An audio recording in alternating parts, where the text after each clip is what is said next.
Assalamualaikum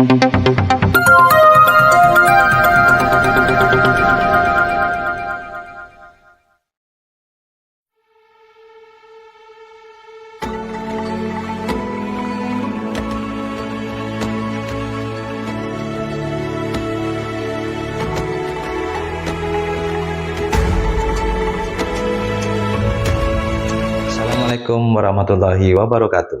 Kembali lagi bersama saya Yuli Imam Ansori, calon guru penggerak angkatan 10 dari SMP Negeri 3 Arjasa, Kabupaten Situbondo.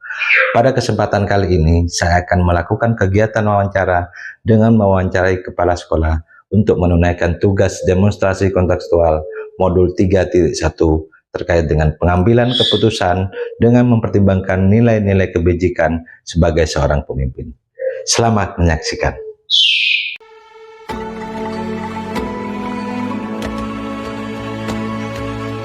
Assalamualaikum warahmatullahi wabarakatuh, Pak. Waalaikumsalam warahmatullahi wabarakatuh. Iya, ini melanjutkan rencana saya yang kemarin yang mau mengadakan wawancara selaku kepala sekolah di SMP 3 Arjasa. Ingin wawancara terkait pengalamannya Pak Imam selama menjadi kepala sekolah, dan ini terkait dengan pengambilan keputusan, Pak. Pengambilan keputusan yang berbasis nilai-nilai kebajikan sebagai pemimpin. Ini tugas saya, kelanjutan tugas saya dari calon guru penggerak modul 3.1. Nah, dari ini saya ingin sedikit wawancara terkait dengan dilema etika dan bujukan moral. Kabar jenengan gimana Pak hari ini? Alhamdulillah sehat. Alhamdulillah baik Pak ya. Berarti kita bisa lanjutkan dengan pembicaraan ini. Bisa, Pak. bisa. Silahkan. Ada beberapa hal yang ingin saya tanyakan terkait dengan keputusan ini Pak, terkait juga dengan dilema etika ini. Selama ini bagaimana Bapak itu mengidentifikasi kasus-kasus yang merupakan dilema etika atau bujukan moral, Pak? Terima kasih Pak Imam, sekalaku calon guru penggerak dari SMP 3 Arjasa. Pengalaman saya selama menjadi kepala sekolah tentunya berbeda-beda antara satu sekolah dengan sekolah yang lainnya, ya. Permasalahan-permasalahannya termasuk permasalahan yang berciri khas sebagai dilema etika, di mana dalam dilema etika ini benar-benar kita harus mengambil keputusan. Karena sama-sama benar, tetapi kita diwajibkan untuk mengambil satu keputusan. Dilemanya di sana, mengambil salah dua di sana yang sama-sama benar, tetapi tidak menguntungkan satunya dan tidak merugikan satunya. Kita semuanya harus sama-sama diuntungkan. Nah, ini dilema etika yang pernah saya alami selama menjadi kepala sekolah, begitu. Kemudian kalau bujukan moral tentunya ada sekali, biasanya usulan-usulan dari teman-teman guru, kemudian satunya ada yang tidak setuju. Nah, ini antara benar atau salah kan begitu. Nah, ini selalu saya dalam mengambil keputusannya itu memberikan pandangan, memberikan rujukan mana yang akan baik, yang akan kita ambil. Biasanya seperti itu kami melaksanakan tugas sebagai kepala sekolah dalam menghadapi masalah di sebuah sekolah. Berarti lebih mudah menghadapi bujukan moral, Pak ya? Betul, lebih mudah menghadapi bujukan moral karena sudah jelas mana yang benar dan mana yang salah, ya, gitu. Kalau dilema etika ini kan sama-sama benar, tetapi kita tidak boleh memihak salah satu. Karena tidak bisa, jangan sampai mengecewakan salah satu, tetapi bagaimana kita mengambil keputusan yang memang harus diambil, tidak akan diambil dua-duanya, tetapi tetap mengambil salah satu, tetapi jangan sampai merasa satu dirugikan, satunya yang diuntungkan, tapi semuanya tetap diambil. Itu yang saya pernah hadapi selama menjadi kepala sekolah.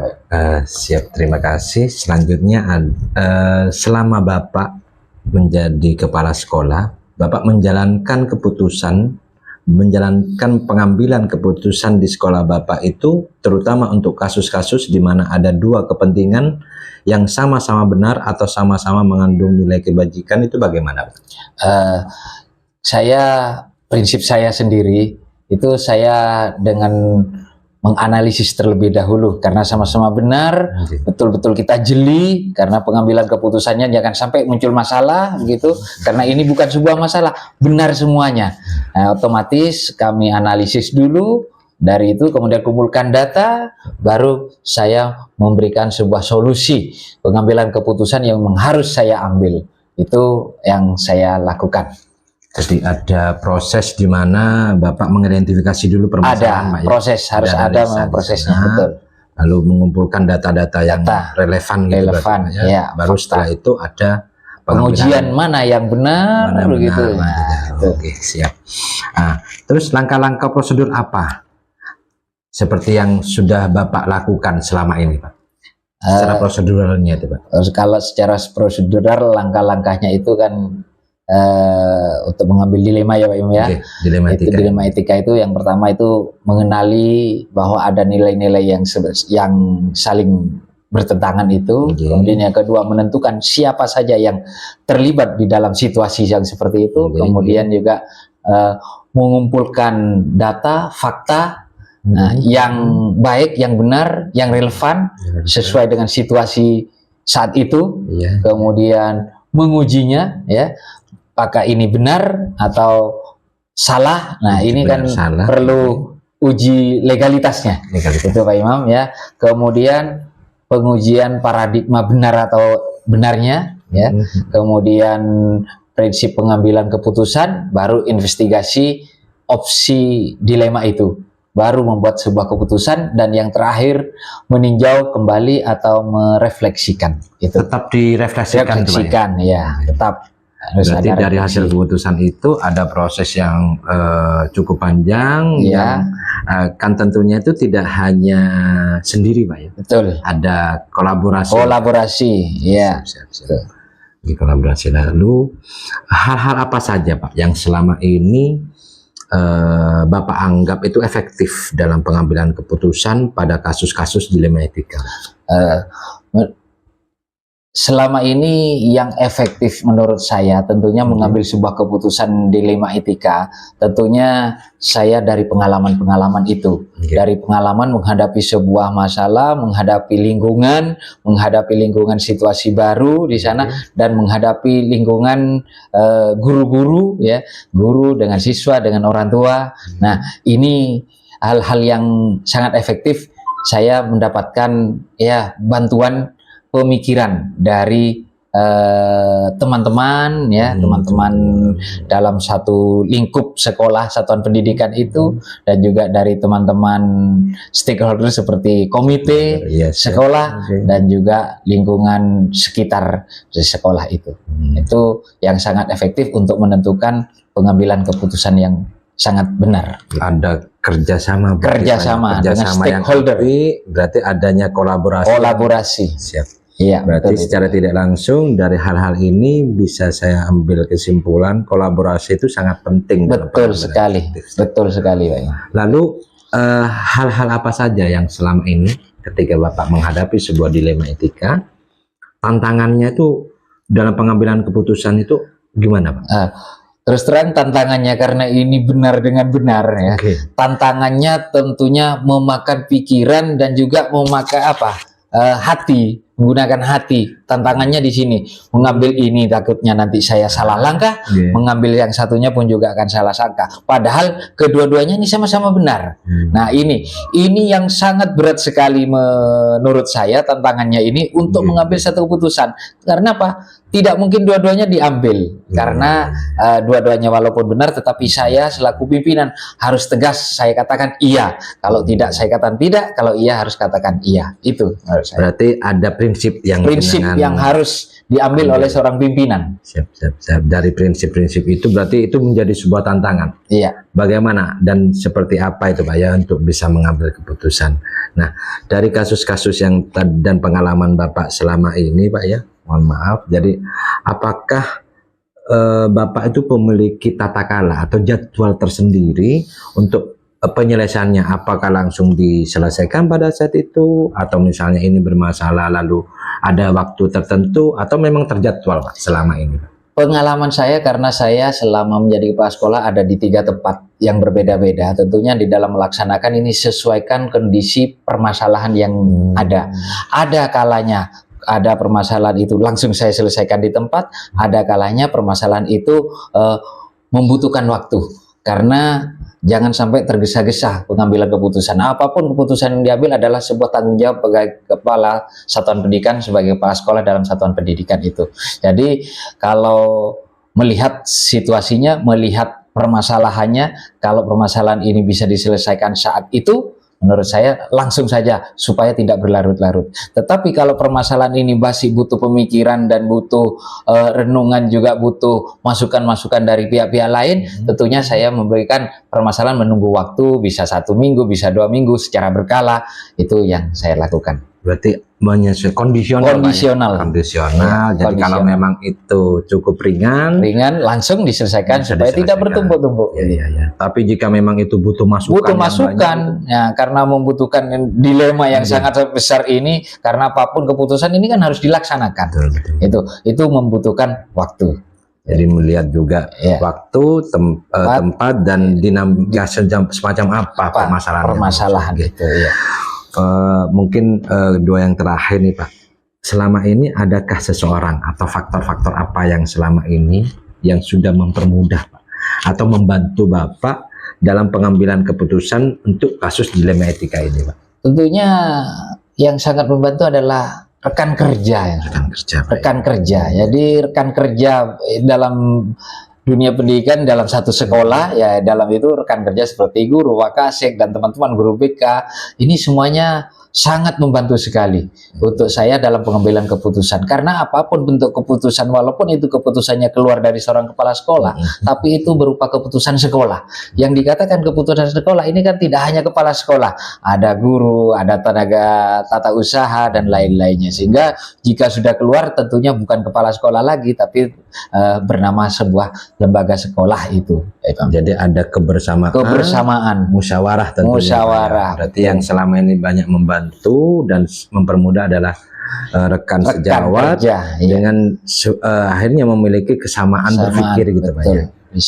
Ini sangat mungkin nanti akan simpulkan. Ini yang terakhir Pak. Pertanyaan terakhir, dari semua yang telah jenengan sampaikan sebagai bentuk pengalaman dari 3 sekolah yang berpindah itu, pembelajaran apa yang bisa Bapak ambil sehingga mungkin itu juga nanti akan menjadi bagian dari proses pembelajaran saya ke depannya? Terima kasih Pak Imam. Dari apa yang telah saya alami dari 3 sekolah itu, pembelajaran yang kita ambil intinya adalah kita ini tidak bisa hidup sendiri. Ya, kita ini butuh bersosialisasi, butuh pendapat teman, pendapat rekan kerja. Karena apapun yang akan kami ambil bukan egoisme seorang kepala sekolah, tetapi pendapat dari teman-teman, dari guru-guru yang tentu muaranya nanti untuk memperbaiki bagaimana siswa di sekolah itu bisa lebih baik, kondisi sekolah itu ke depannya juga bisa lebih baik. Jadi itu yang bisa saya ambil pembelajaran dari 3 sekolah itu. Jadi walaupun jabatan kepala sekolah adalah jabatan yang tertinggi di sebuah sekolah, tapi tidak boleh mengandalkan ego seorang kepala sekolah. Tetap menghargai pendapat teman-teman, teman guru, teman TU, sehingga bisa membawa sekolah ke arah yang lebih baik. Itu. Siap, terima kasih Mbak. Bisa saya simpulkan dari nilai-nilai yang sudah Bapak ambil sebagai refleksi Bapak. Yang pertama, kita harus sosialisasi dengan baik Pak ya. Terus bagaimana kita juga baik terhadap rekan sejawat, sepemikiran, dan yang terakhir itu mungkin karena kita selaku kepala sekolah jangan sampai menggunakan ego kita untuk menjadi kepala sekolah yang otoriter mungkin segala macamnya. Jadi ini luar biasa Pak. Jadi bagi saya ini sebuah pengalaman yang luar biasa. Pak mau bersedia sharing terkait pengalaman selama ini, dan saya tetap memegang teguh terkait bahwa pengalaman itu adalah guru terbaik, dan semoga wawancara ini juga bisa merefleksi kita bersama Pak, dan itu menjadi bagian dari pembelajaran saya untuk lebih baik selanjutnya Pak. Mungkin itu saja Pak wawancara kali ini. Terima kasih sebelumnya. Sama-sama Pak Imam. Dan sampai bertemu di Terima kasih Kesempatan Pak Imam, berikutnya, Pak. dan mudah-mudahan bisa berhasil Pak Imam. Amin. Ya, Nggih. apa yang disampaikan ada manfaatnya untuk Pak Imam, Amin. baik sebagai individu dan juga sebagai guru dan apalagi sebagai guru penggerak. Siap. Mudah-mudahan bermanfaat dan Amin. kedepannya lebih baik. Terima kasih. Nggih, terima kasih, Pak. Assalamualaikum warahmatullahi wabarakatuh. Waalaikumsalam warahmatullahi wabarakatuh.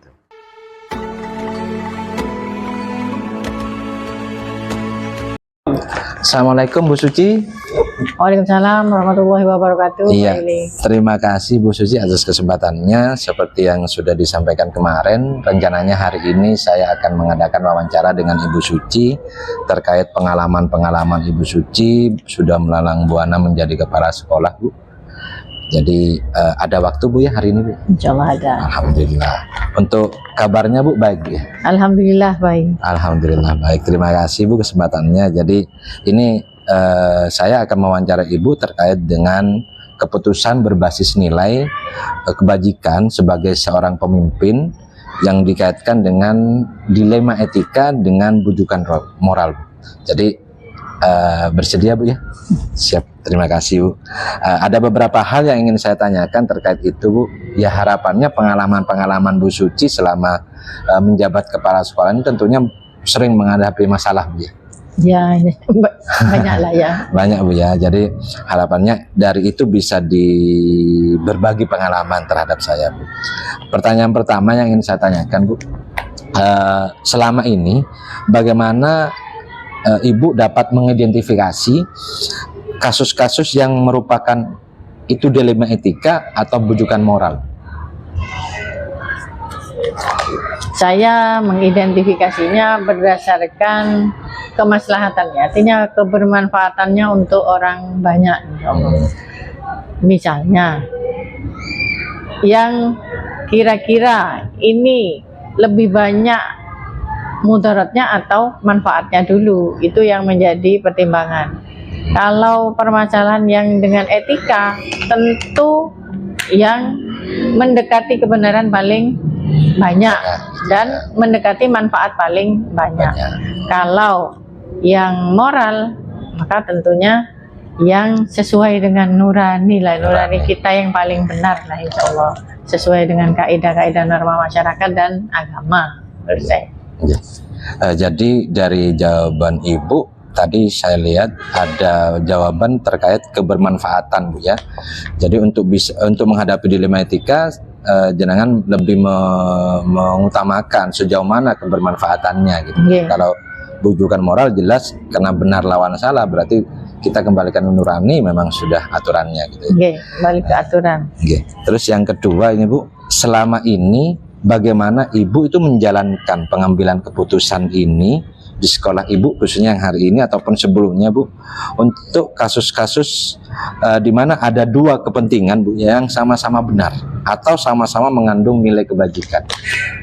Jadi yang pertama kali saya identifikasi ini permasalahan awalnya apa? Latar belakang. Latar belakangnya apa? Kemudian fakta yang sebenarnya bagaimana? Bahkan bisa jadi saya jadikan itu menggunakan manajemen konflik, bisa jadi. Saya pakai manajemen konflik juga sehingga akan timbul fakta yang sebenarnya apa. Atau bisa jadi saya juga yang langsung turun menjalankan peran itu. Sehingga saya tahu, oh sebenarnya ini begini. Sehingga tahu fakta yang sebenarnya dulu, kemudian mengambil keputusan yang ketika sudah saya analisa dalam-dalam seberapa besar sih manfaatnya, seberapa besar ini merugikan orang lain, efeknya berarti dampak negatif positifnya itu yang saya pikirkan. Iya, jadi dari penjelasan Ibu barusan, Ibu sudah ketika ada permasalahan benar sama benar yang terutama berarti ini dilema etika Bu ya, berarti mencari latar belakangnya dulu, mencari kebenarannya dulu, mencari faktanya dulu, bahkan ada beberapa trik manajemen konflik ini tentunya triknya Ibu untuk penyelesaian masalah itu sehingga menghasilkan sebuah keputusan yang Ibu buat nanti. Terima kasih. Terus langkah-langkah atau mungkin ada prosedur yang seperti apa yang biasanya Ibu lakukan selain tadi langkah-langkah, mungkin ada prosedur tersendiri Bu? Ya, mungkin saya mencari permasalahan itu berdasarkan akarnya dulu. Akarnya di mana? Kemudian ini menjarah, maksudnya mengakar kemana saja ini berdampak, efeknya ke apa saja. Kemudian setelah tahu dampaknya ke ini, saya petakan mana yang harus saya utamakan lebih dulu selesai. Ini dulu harus selesai, maka ini akan ikut pasti. Biasanya saya begitu. Kemudian setelah itu baru saya koordinasi dengan orang-orang tertentu, baru saya ambil kesimpulan. Berarti kalau saya membacanya barusan ada skala prioritas yang Ibu utamakan. Ya. Terus setelah itu juga mengkolaborasi dengan rekan sejawatnya itu Bu ya. Oke. Terus apa saja Bu yang selama ini Ibu anggap efektif dalam pengambilan keputusan itu? Yang paling efektif adalah saya mencari tahu kebenarannya, mencari tahu fakta yang sebenarnya. Karena kan apa yang tampak belum tentu itu yang sebenarnya memang. Jadi saya cari tahu yang sebenarnya apa yang terjadi ini sebenarnya. Saya masuk ke dalamnya, ketika saya tahu kebenarannya, baru saya bicarakan dengan teman-teman. Karena menurut saya keputusan bersama itu bisa dipertanggungjawabkan secara moral kepada masyarakat atau kepada kedinasan menurut saya. Ada 3 hal yang saya bisa ambil Bu. Yang pertama, jenengan berusaha untuk mengempati masuk ke dalamnya. Terus jenengan juga berkolaborasi dengan mendengarkan opsi-opsi. Lalu setelah itu yang ketiga itu musyawarah mufakat menghasilkan sebuah keputusan. Menurut Ibu selama jenengan menjadi kepala sekolah Bu ya, tentunya pernah menghadapi tantangan-tantangan dalam menghadapi kasus-kasus dilema etika ini. Apa saja Bu tantangan-tantangan yang dihadapi Bu?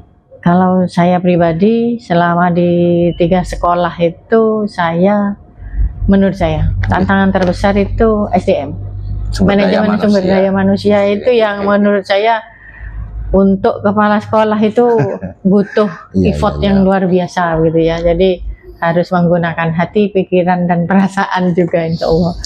Jadi dalam mengambil keputusan kita kan berbenturan dengan orang lain karena manusia kan beda ketika kita hadapi dengan benda gitu. Jadi tantangan terbesar saya manajemen SDM. Jadi ada kesabaran, ada segala macam rasa berketemu di sana Bu ya. Ya memang SDM ini kan bukan benda mati yang tidak bergerak Bu ya. Jadi mereka tuh dinamis, kadang cocok ke si A tapi tidak cocok ke si B.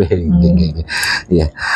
Lalu apa Bu yang apakah Ibu itu memiliki waktu tersendiri atau memiliki jadwal tersendiri untuk penyelesaian masalah itu, atau misalnya ada sebuah permasalahan Ibu langsung diselesaikan atau menunggu dulu atau berembuk dulu atau bagaimana prosedurnya Bu? Jadi kalau ini kaitannya dengan manajemen SDM ya? SDM dan waktu ini kaitannya dengan waktu. Mungkin ada jadwal tersendiri atau gimana gitu. Kalau untuk waktu memang ada waktu-waktu tertentu yang secara formalitas harus saya lakukan. Misalnya seperti pembinaan. Pembinaan itu selama 1 semester semua saya bergilir per orang. Jadi walaupun secara tidak formal di sini, mungkin di mana saya ajak duduk bareng, ngobrol begitu. Itu saya jadwalkan selama 1 semester harus selesai semua. Paling tidak saya tahu bagaimana si A, teman kolega saya ini, bagaimana karakternya, bagaimana pengambilan keputusannya, itu saya tahu dengan cara ngobrol santai begitu, tidak formal.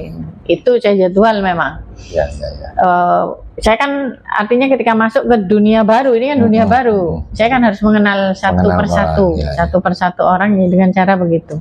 Nah, alhamdulillah 1 semester ini sudah bisa membaca saya. Saya harus kemana dan siapa yang harus saya bisa ajak bicara dari hati ke hati. Ketika menemukan permasalahan Bu?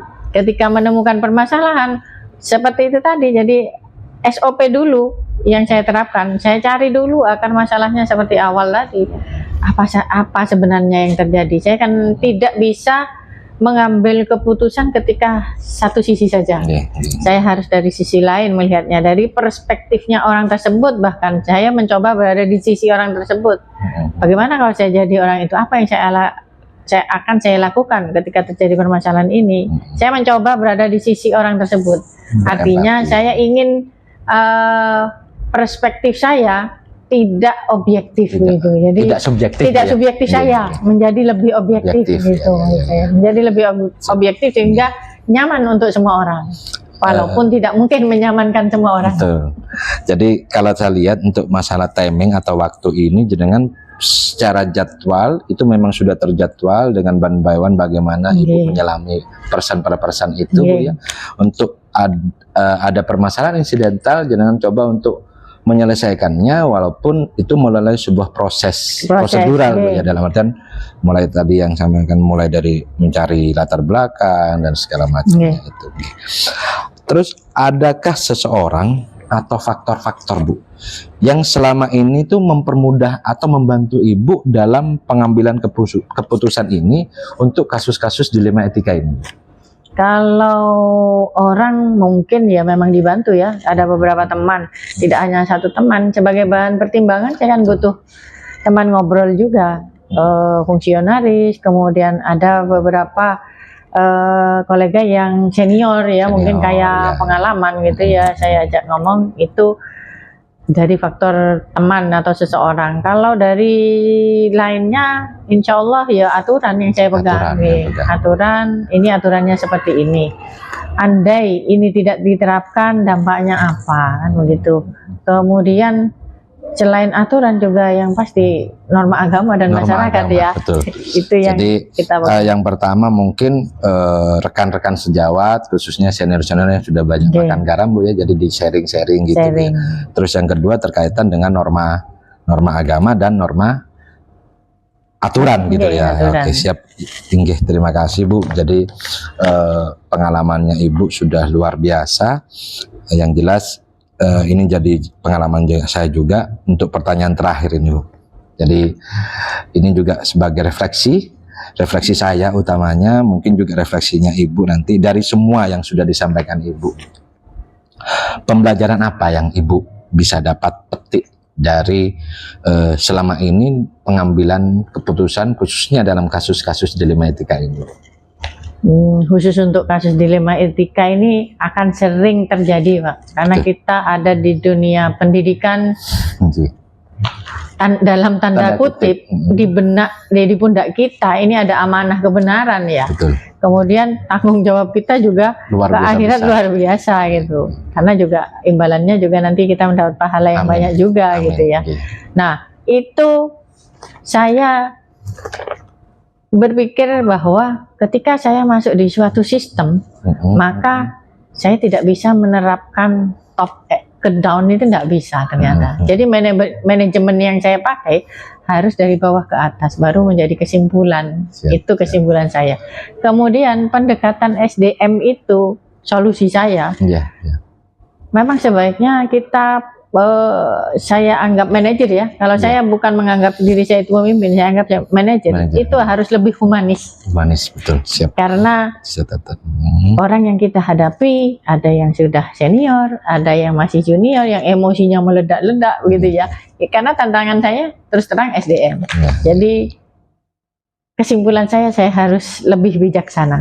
Itu saja. Oke, Bu. Jadi saya ambil petik dari refleksi Ibu selama ini mengambil keputusan khususnya dalam dilema etika itu kan, yang pertama tadi kita juga tidak bisa memposisikan kita sebagai kepala atau yang berkuasa gitu Bu ya. Humanis ini kan kalau saya bahasakan ke bahasa Indonesia itu kan memanusiakan manusia. Betul. Ya, jadi itu luar biasa Bu pengalamannya, dan mungkin ini juga jadi pijakan saya setelah nanti, karena seorang pemimpin itu tidak harus jadi kepala sekolah, tapi seorang pemimpin itu bagi diri kita sendiri kan juga saya pemimpin gitu. Minimal pemimpin keluarga. Jadi ini juga sudah menjadi masukan ke saya dan saya sampaikan terima kasih banyak Bu atas kesempatannya mewawancari jenengan ini, berbagi pengalaman ini. Semoga wawancara ini bisa bermanfaat buat kita semua, Bu ya. Amin, amin. Oke. Ya Rabbal Alamin. Terima kasih. juga. Oke, terima kasih Bu kesempatannya. Mungkin itu saja dari saya. Mungkin lain waktu semoga ada kesempatan lain untuk sharing-sharing. Kayaknya enak untuk bersharing segala macamnya. Oke. Oke, mungkin terima kasih Bu. Sekian dari saya. Sama-sama. Assalamualaikum warahmatullahi wabarakatuh. Waalaikumsalam warahmatullahi wabarakatuh.